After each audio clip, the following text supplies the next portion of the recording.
Well, hello there guys, and welcome back to the channel. So today we are going to be rating the best champions of 2024. Now, commonly and wildly, 2024 is kind of regarded as a year of fairly mid champions. Actually, interestingly, I could rank the years of each champion releases, I suppose, to how those champions are now. Either way, back to the main point. These champion rankings obviously are a mixture of current game relevance and trends, plus my own personal thoughts and opinions. I do rank them primarily to their meta relevance, as in desirability for more kind of engaged players. Effectively, which champions are getting chased the most, which champions are, people more likely to be super happy about pulling or, putting on their wish lists, and which champions are most likely to get the catalysts and be ranked up and be seen daily. Which champions we do see most often when we play Battlegrounds, when we do Alliance War, when we have these challenge modes and fights, which ones are the most used, so on and so forth. It does not necessarily mean strictly the best for Battlegrounds or strictly the best for questing, for instance. Especially, I have made absolutely no secret with my thought and opinion of any champion designed, let's say Sentry's buff. He's very good in incursions, like great. There are at least 100 champions that are good for incursions and other things. Or, most champions, if they are good for meta game, they will be good just about everywhere else.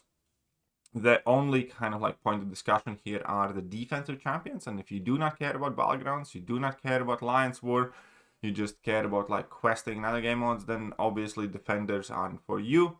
And I will point out which of the champions in the list, are primarily there because of their defense. That said, plenty of the champions these days are two-way champions, still are great on both ends. Okay.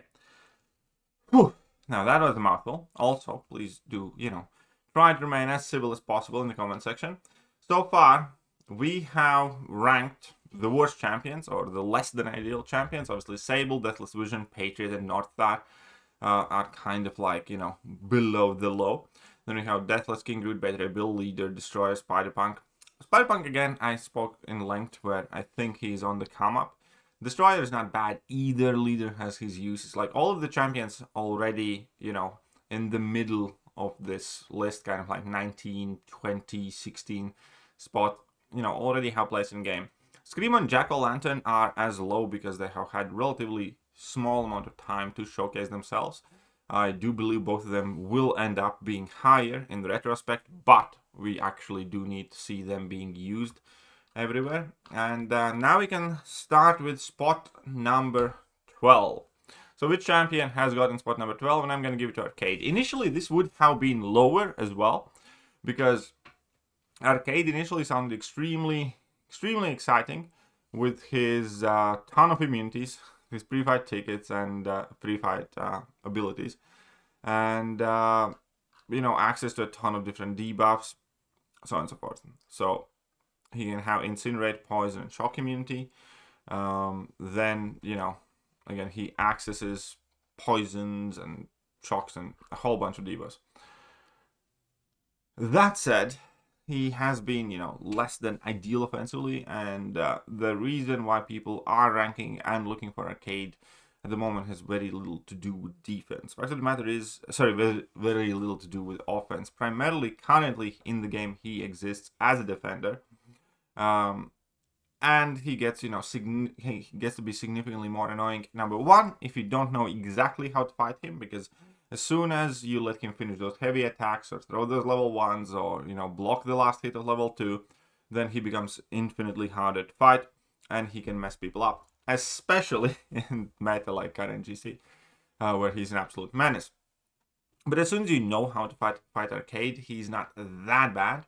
Aside from the fact that he is still quite, chunky, he's not the quickest or easiest champion to get down necessarily. Right. Overall, I think he's fairly solid addition. He is getting an offensive tune-up as well, so hopefully he gets better offensively. I do not have him as a 7-star, I do have him as a 6-star, and I really hope to pull him at some point soon so I don't end up ranking up the 6-star. Now, next up, I'm going to put spot number 11 on White Tiger. And White Tiger, for a while, she has got She was never considered to be a bad champion. She has went through various different levels of hype. Now, number one is she's an offensive champion. She's not a defensive champion. She does not necessarily have to be awakened to do, you know, most of the stuff that she's known for.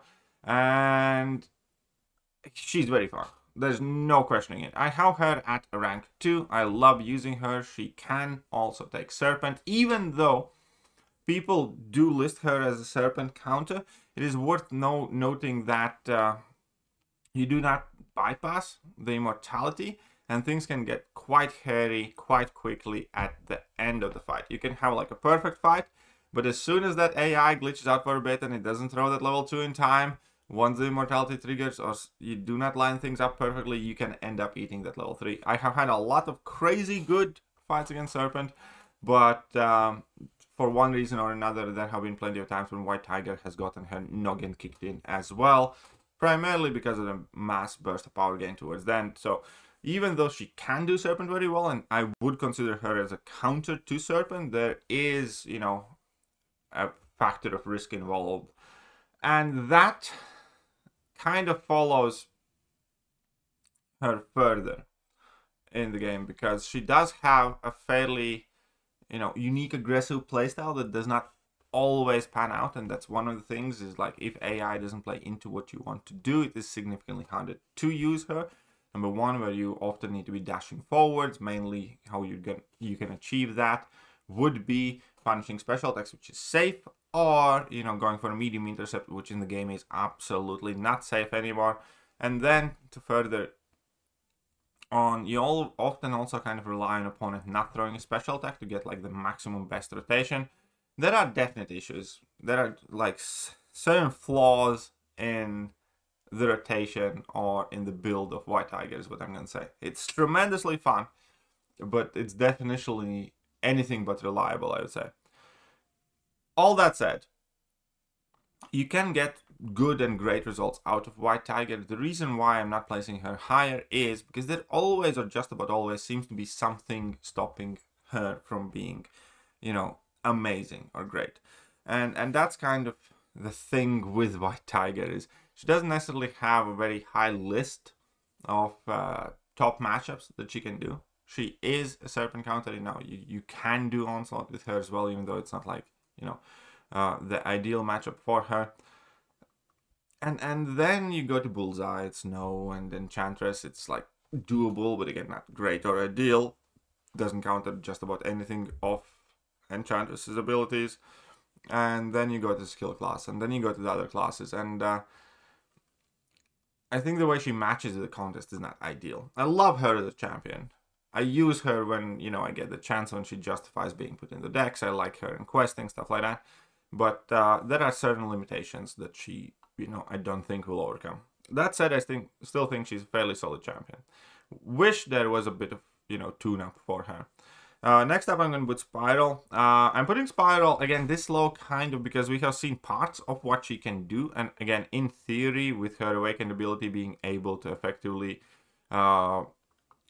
bulldoze through the hazard chip nodes, that's great. We haven't seen her fully yet, though, in my opinion. So she does have the resistances to Incinerate, Shock, and Poison that effectively leads you to being, you know, great for hazard shift. She's immune to Falter, which is quite rare and great, quite rare and you know, helpful as well. And increases the ability accuracy of her stun effects, so that's great against Shrug-off champions as well. There's a lot going on in her kit that I do like for sure. Again, just like with Scream, just like with Jack, I feel like we have still kind of in the very, very early honeymoon stages of Spiral. And right now, Kabam is pumping out Serpent counters left, right, and center. I do think that out of all of the ones, she potentially, well, has the potential to be the most reliable, fast, and the best one against Serpent specifically. But again, we're gonna have to take a bit of a step back, wait, and see how this shakes out. It's definitely great. I do not see her dropping down by much at worst, or most likely increasing in her value or potential value. But again, since she's so new to the contest, I just didn't want to place her that much higher. Next up, we have Negasonic. And Negasonic, again, initially when she was about set to come to the contest, she got super hyped because she completely shut down all of the skill champions. Like every single one of them, pretty much. And every single one that mattered, anyways. And then she came out, and then people are disappointed because she is quite squishy, and there's no question about it. And then, you know, she's not fast. She's fairly slow, even in ideal rotations. Even with the class advantage, she's not like a damage powerhouse. And then she kind of started getting a bit more love from the community, and you can see her fairly often. I guess she's a perfect characterization of 2024 champions. There's a lot of abilities. They are super tuned for specific matchups, less than, you know, amazing or insane in generic fights where you're fighting outside of what she was intended for, where, you know, a lot of your utility just falls off if you're not fighting against skill champions. And then she's limited. She's not, you know, crazy. She's, you know, the damage output's a bit lacking a bit, like, and you wouldn't call her like the top champion, for instance, last year. You wouldn't put her in spot number 9, I think, last couple of years at the point of release. But this year, I think she kind of fully deserves it. She can do a lot. She does do a lot. So while fighting skill champions, opponents bleed, evade, and true effects suffer 100% ability accuracy. Additionally, precognition does not go on cooldown, evading the counterattack, so you can evade all the time. And, you know, that makes her quite busted. And she ends up countering, yeah, just about everything in one specific class. So she does that job very, very well, especially if you know what you're doing with her. And you just might not love kind of like every minute you're using her. At least that's how I feel about the champion. She's, you know, a great tool to have at your disposal, but she's definitely not the type of champion that I'm gonna add to my, you know, questing team and go, oh boy, I can't wait to use Negasonic. I'm gonna use her when I have to, and she's gonna get the job done fine. She's never gonna be the fastest one. She's never gonna be the one that's most exciting to fight with, and that's where we are. But, you know, a quality champion to have for sure. And next up, Dust. And Dust kind of edges out her, in my opinion, because she still does most of the skill class champions as well, as has, you know, significantly more defensive value.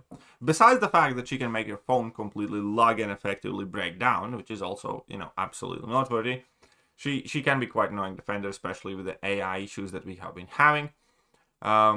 She has been like an absolute nightmare placement for some Alliance War matchups. She does have a ton of immunities, so there's plenty of utility hidden within her kit, you know, from the get-go. You know, she can spam a ton of debuffs, and then you end up spamming quite a lot of special attacks. She has access to very huge amount of prowess passives, which synergize very well with certain nodes or other champion abilities at times. And she's, again, solid champion. In a generic general matchup, again, she does feel kind of underpowered, offensively speaking, especially for like shorter burstier type fights. She's not, again, that champion that you'd necessarily be super excited to use in a generic situation. But not every champion can be, obviously. And here is, again, why I do find her to be so significantly more valuable, for instance, than a lot of champions released this year lower on the list, is because the worst comes to worst, she'll always have a solid amount of defensive value. In between those immunities, in between the glancing, in between switching off your willpower and then, you know, accumulating the chip damage, or God forbid she enters her storm, and then you take a ton of damage and your fight's effectively ruined. She's one of those champions that punish you very hard if something does go wrong and you make a mistake.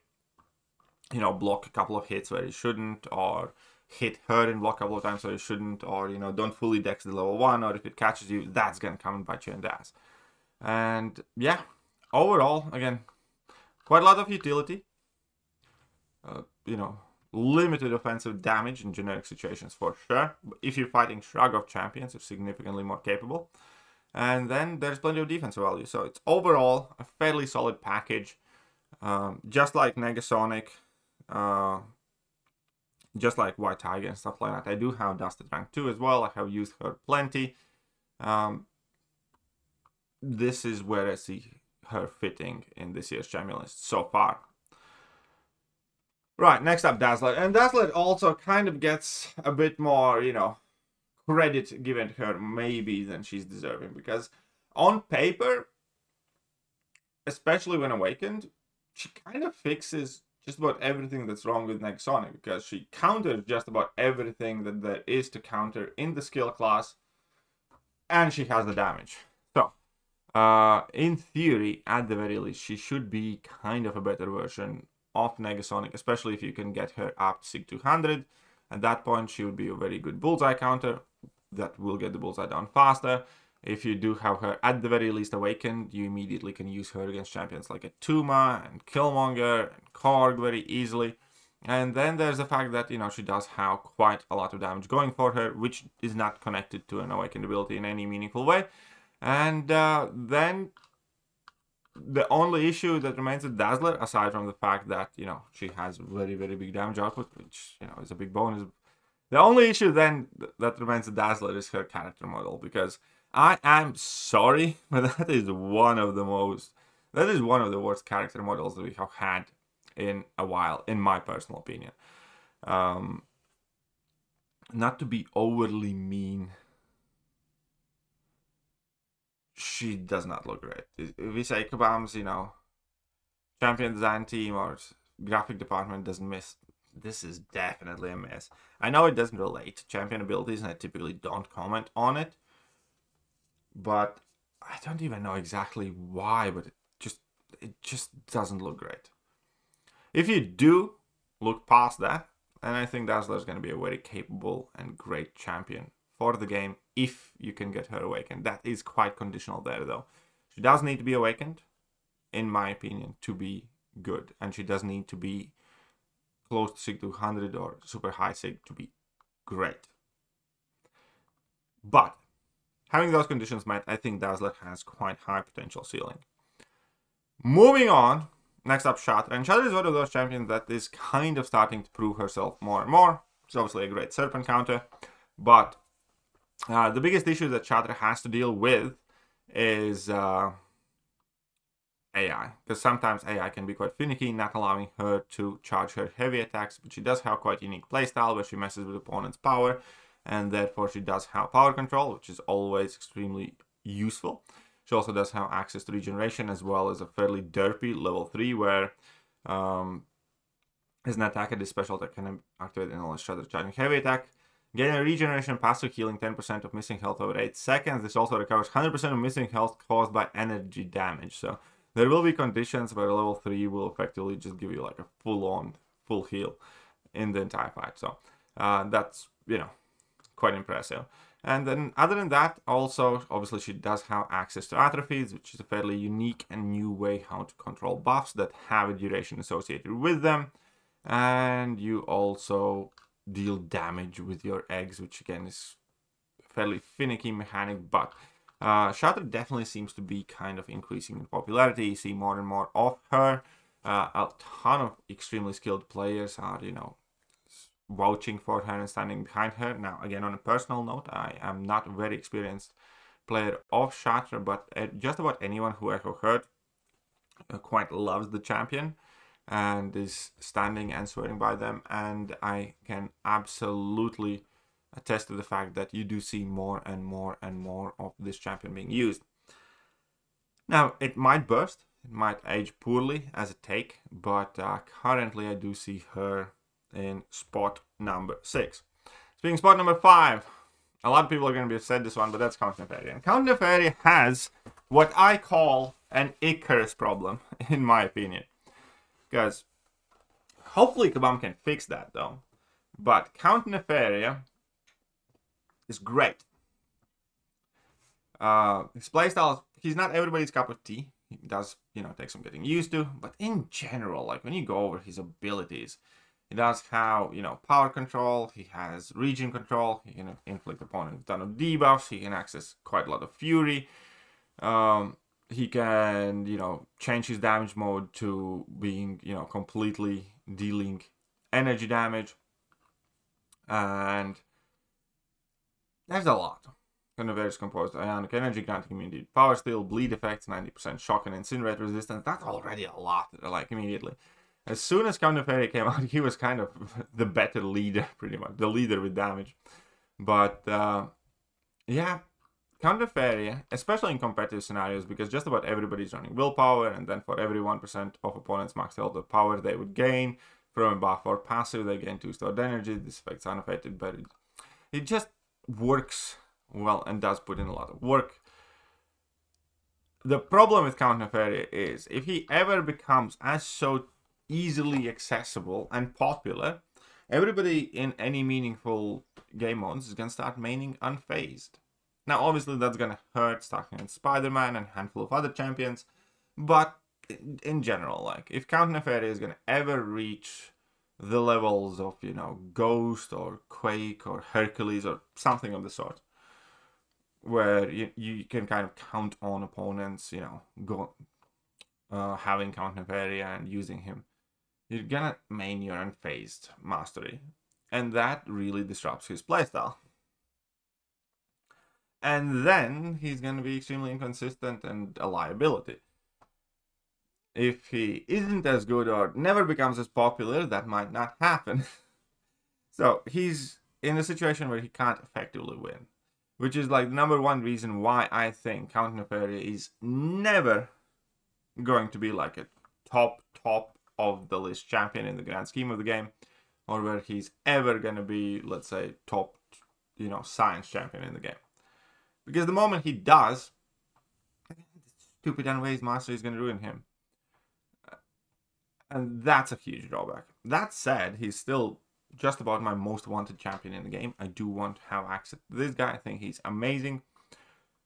But it is a big problem. Now, his balancing is still up. So Kabam might address it. I doubt it. But it could save the champion. Otherwise, I think he's still going to be used, but a lot of people are going to have issues with it. And again, I think even if he becomes, you know, popular enough, he's going to get tossed back down, and then he's going to get relegated to being primarily used in like questing situations, stuff like that, which is inevitably going to end up in his downfall. I think he's a great champion. I really do. And, you know, there are ways how you can play Counterfeit, even if you know opponents how unfazed, that will slow him down. For sure, though. But you are capable of doing so. But that's also the exact reason, pretty much, why I didn't place him higher on this list. I just think currently he is designed with a big sword of Damocles hanging above his head. And the analogy with Icarus here was that if he's ever going to fly too close to the sun's going to melt his wings and he's going to fall. And that's without Kabam doing anything about unfazed mastery interaction with Counterfeit. I think that's where it's going to end up being. I think he's great. I think soon more people will realize how good he is and they will rank him up, and he's going to get used more and more and more. And as that starts happening, we're going to see more and more of unfazed mastery, which we already see more and more of. And then he's going to get wrecked more and more often. Or at the very least, there will always be a risk. So that's what I think of Nefi.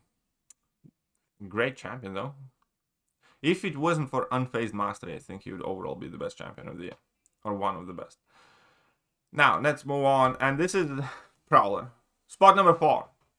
And already to kind of like save you the spoilers, this is the highest that I have placed any offensive champion.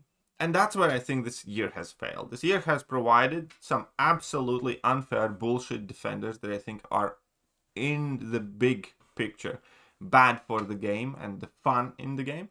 Because it's not about having card defenders, it's about the way those defenders are designed.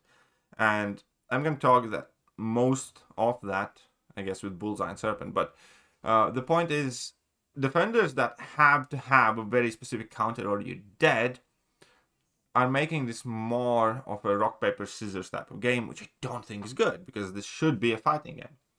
Anyways, Offensively speaking, though, Prowler is, I think, the best champion of the year. He's not easy to play. I am starting to get better with him, but it's still not like, second nature to me, but it's impossible to deny his value. Has passive furies. Obviously, he has his incinerates. He has ability to bypass miss and evade. Ability to bypass evade, not the miss. But he is great. He's increased ability accuracy, obviously makes him a great domino counter.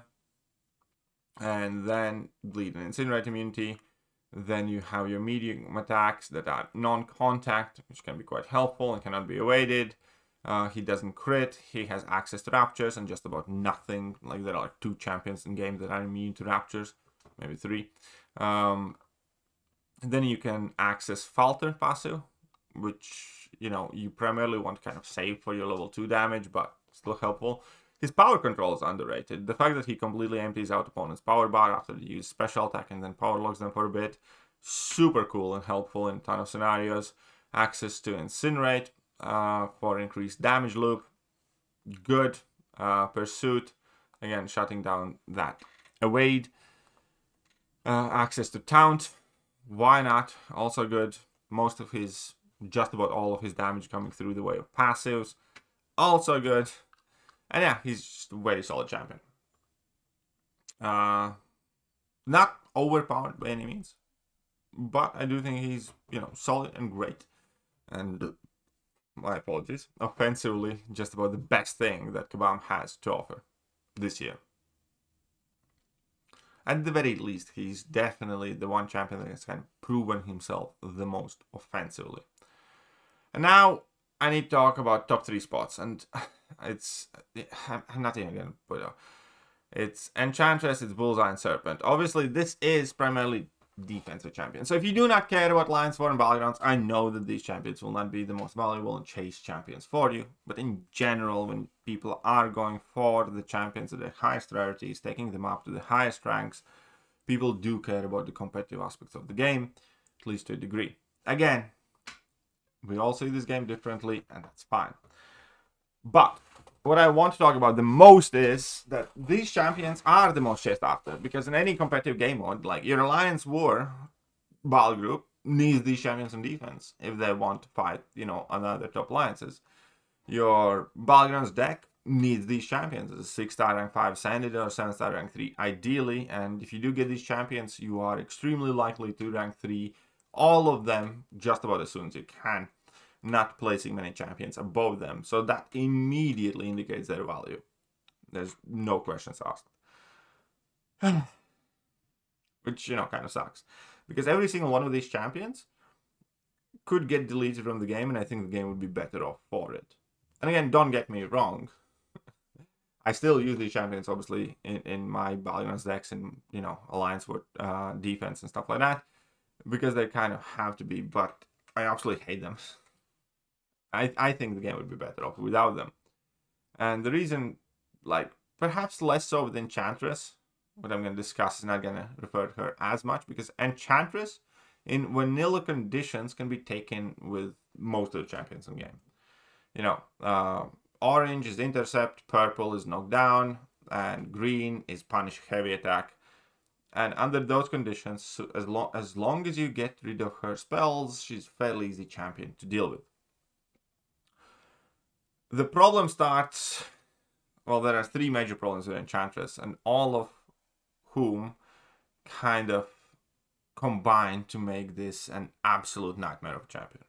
Problem number 1 is the miss mechanic on her heavy attacks.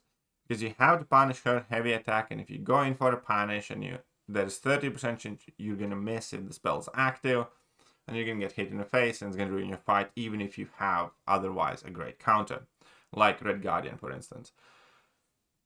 And that sucks. It really does, because it's RNG which spells activate at the beginning, it's RNG whether you're going to miss or not, it's RNG whether you're going to get punished or not. And that immediately makes it a very volatile and unpredictable fight, which I hate. That's point number 1. You could wait out the invisibility spell if you so choose to do, but obviously then you're just losing a ton of time. Okay, that's one. Number two is the AI. Like, when you're fighting Enchantress, the AI is so crucial. If you need to get rid of the orange spells and she just doesn't come in for an intercept, there's nothing you can do. Your damage is given for the rest of the fight. You're going to take a ton of unavoidable damage, and you're going to be in big trouble immediately if the AI doesn't play ball with you.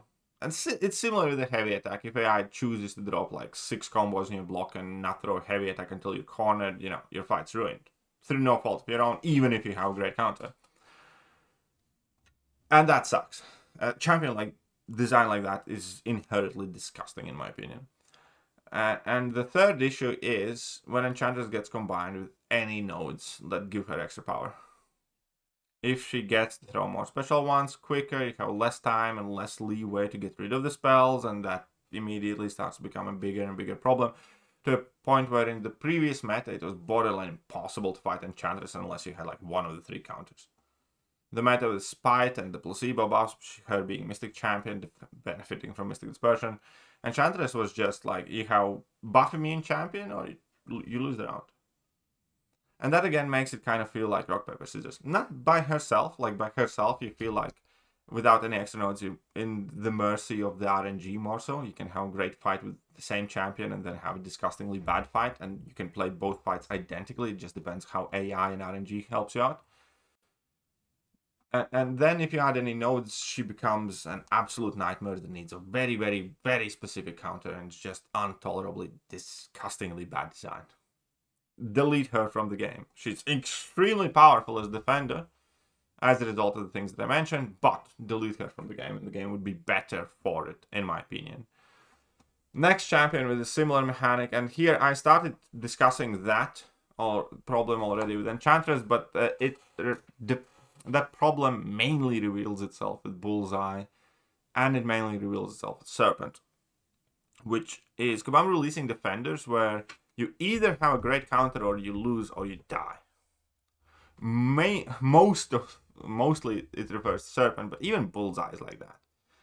And it really, really sucks. It is not a great way to play the game. So obviously, I forgot to mention, Enchantress, entirely defender. Offensively, 99.9% of the people will not know how to use her offensively, will never do so, do not want to do so, and it's absolutely not worth it because she's just shit. She has a ton of abilities, there's a ton of, utility and customization and stuff like that, but most of the people will not learn how to do all the spells, and I can't blame them for it. And you're not going to miss out on much. Just about anything and everything she does or would do offensively will be done better by a ton of different champions. So move on. Bullseye, similar story by the way. Offensively, he's fairly mid, except he's easier to use. And there are some methods, some occasions where Bullseye can be a good offensive champion. For instance, Incursions with that Power Sting node. He can be a very good offensive champion in some of the Thronebreaker EQ that we're still forced to do. If you give him the 10 times Fury, guaranteed crits, give him a very solid damage base. And then like a few matchups in very hard metas, he can be like a clutch attacker thanks to his ability to completely bypass miss or access to true effect on level 1. That's kind of helpful.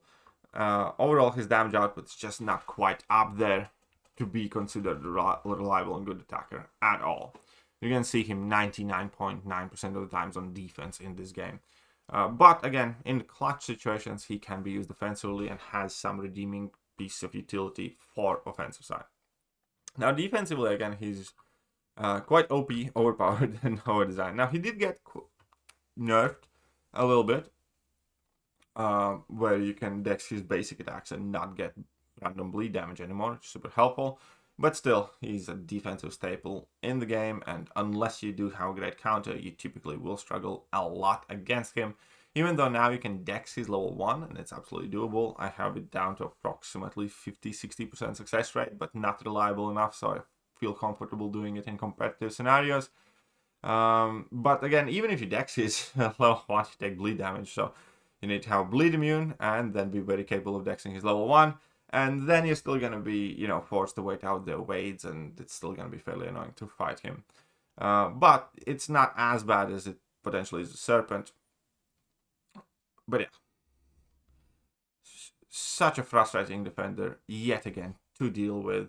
There's not much else to be added for Bullseye, but everybody wants/needs a Bullseye because he's a menace on defense, and that's just about what that is there to it.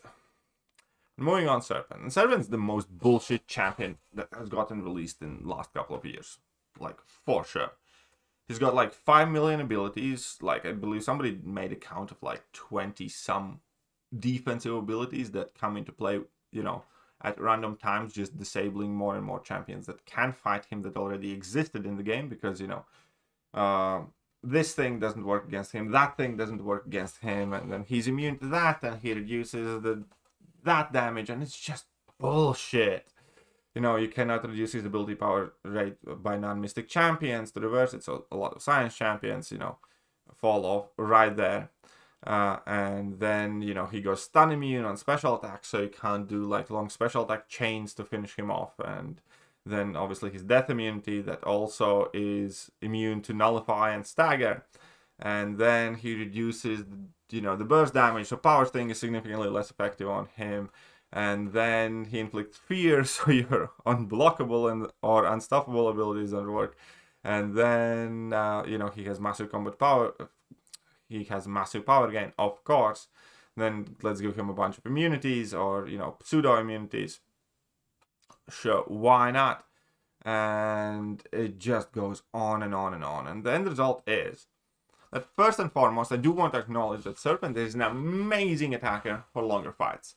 Stuff like, you know, Autumn of Agony or even Necropolis or anything of that metal. He was one of my MVPs for like 9.1, for instance. He absolutely wrecked a ton. Look at that. Immunities. Two. Oh yeah, heal block immune. 2. Resistances. Jesus Christ. But yeah, bullshit as a champion. He absolutely should have gotten balanced, and the game would be better off if he was deleted from the game. In my opinion, or significantly nerfed anyways, defensively. The thing with Serpent now is obviously there are a ton of champions being designed, marketed, and advertised as their main gimmick of being Serpent counters. So obviously his defensive impact is going down. That is going to turn Serpent into more like a domino type of figure, where if opponent has a counter, he is gonna, you know, get nuked or go down fast. With the difference that even if opponents do have a counter, he's actually still quite a chunky boy with a large health pool, with a large, you know, chunkiness to him. Health pool and resistances and all that stuff. That really does help him out. Because even if opponents do have great counters to him, still not that fast to get down in most instances. Compared to somebody like Domino. But yeah, it's gonna be that thing again where they play Serpent, and unless there's like X, Y, or Z Mystic Champion that you have drafted or have available to you to counter him, you can lose the round. Now you could say it's similar to Domino, except that Domino always has had more counters to begin with, and you take some damage, not get completely KO'd and timed out in these fights. Because, you know, Serpent is significant levels and tiers above the level of bullshit that we have felt for Domino throughout the years. And Domino is still a dominant defender, because unless you do have a great counter to Domino, you know, your time is going to be quite miserable. And Domino obviously can be quite good offensively. Serpent's just way more supercharged bullshit version of that. It really is. I don't have that much else to say about him. I think champions like Serpent is exactly where the game's going wrong. Fighting Serpent without an ideal option or a great option is some of the worst time you can have in MCOC. Fighting Serpent with a great option, it still doesn't feel great because you have like the perfect matchup. You're meant to do well, kind of thing. And when he was released, there was like 2 champions or 3 champions that do him like really well. in most metas, and in many of the metas they wouldn't work anyways.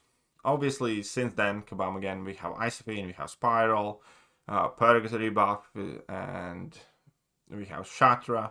People discovered Luke Cage, or you can say Luke Cage buff, and then that came to prominence. So there are more options now for sure.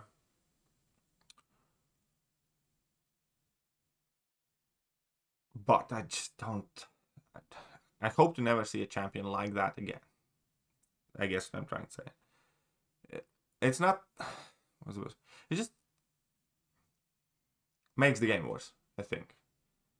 And I think this game got worse with the release of Serpent. And I'm not advocating for not having top defenders at all. I'm advocating for defenders not being an auto loss unless you get the perfect or the design counter for it. And in often cases, even if you have the design counter for Serpent, you still lose the round because he's chunky and has resistances, and the design champions are not that fast or great. As in, like, if I'm going to pick a perfect counter for Domino, and my opponent has to pick a perfect counter for Serpent, I'm probably going to win that fight because I'm going to nuke it down faster. If I'm going to pick a perfect counter for, like, Sasquatch, an opponent's going to have to pick a perfect counter for Serpent, I'm probably going to win the fight because, that matchup is going to be easier to navigate and I'm going to be faster. If I'm going to pick a perfect counter for X, Y, or Z, you're probably still going to overspeed that. Anyway, but getting back to the main point. The one thing that, doesn't make me wince every time I see these champions, because he's actually offensively good in his area. It's not Battlegrounds, but in a lot of other content, he can be offensively good, and he has meaning and purpose in the entire game, obviously. I still wish Kabam never made him. I have him at rank 3, high Sig, still wish Kabam never made him. Again, his existence in the game has made the game worse, I think. That said, there's absolutely no question that he is the most sought after and the best champion of the year in terms of his value, meta, relevance. I just wish it wasn't so. So, the list as follows. And again, Serpent, Bullseye, Enchanters definitely up there primarily because of their defensive abilities. Other than that, these are my rankings. Let me know what you guys think about them. And I shall catch you guys soon with the next ranking video. Bye-bye. Hello there guys, and welcome back to the channel. So we have all the information about the next one.